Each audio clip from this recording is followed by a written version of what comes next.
ایک بات پہنچانی ہے کہ ہم آزادی کے وقت میں ہماری کیا حالت تھی ذہنی اعتبار سے، اور اس وقت ہم کہاں کھڑے ہیں۔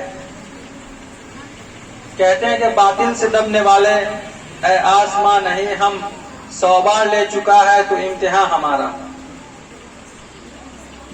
باطل سے ہم دبنے والے نہیں ہیں، ہماری یہ پہلی تاریخ ہے، ہمارے اسلاف کی یہ تاریخ ہے، بلکہ باطل سے لڑنے والے ہیں۔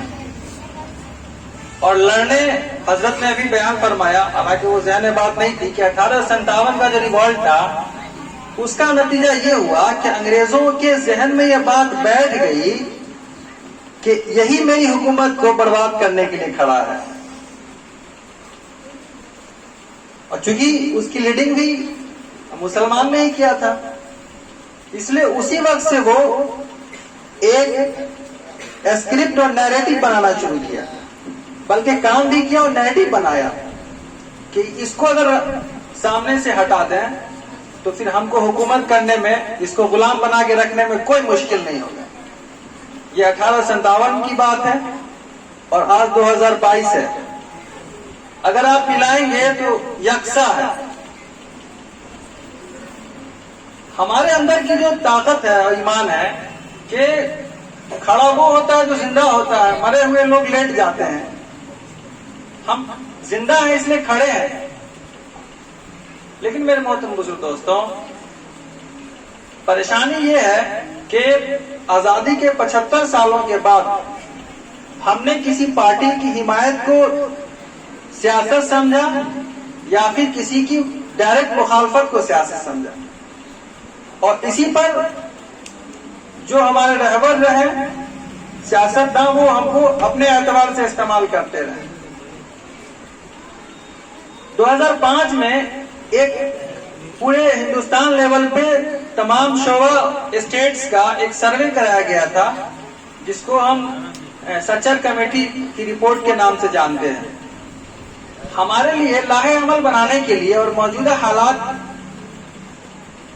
کی اصل حقیقی ریئلٹی جاننے کے لیے وہ بہت اہم ہے، اس لیے کہ پورے ملک میں کرایا گیا تھا، اور اس میں کوئی ایسا شعبہ نہیں چھوڑا گیا تھا۔ تعلیمی معیار میں کیا ہے ہماری حیثیت، اقتصادی کیا ہے، اکانومیکل ہم کیسے ہیں، سوشل کیسے ہیں، اور ہمارے محلے میں انفراسٹرکچر کا کیا حالت ہے، مطلب روڈ کیسے ہیں، وہاں ہاسپٹلس ہیں کہ نہیں ہے۔ تمام پہلوؤں پہ ایک 400 پنے کا ایک رپورٹ جو ہے کانگریس کے وقت میں کرایا گیا تھا، جس کو اس وقت جو ریٹائرڈ چیف جسٹس تھے راجندر سچر، ان کے صدارت میں وہ ادھیکشتا میں کرائی گئی تھی۔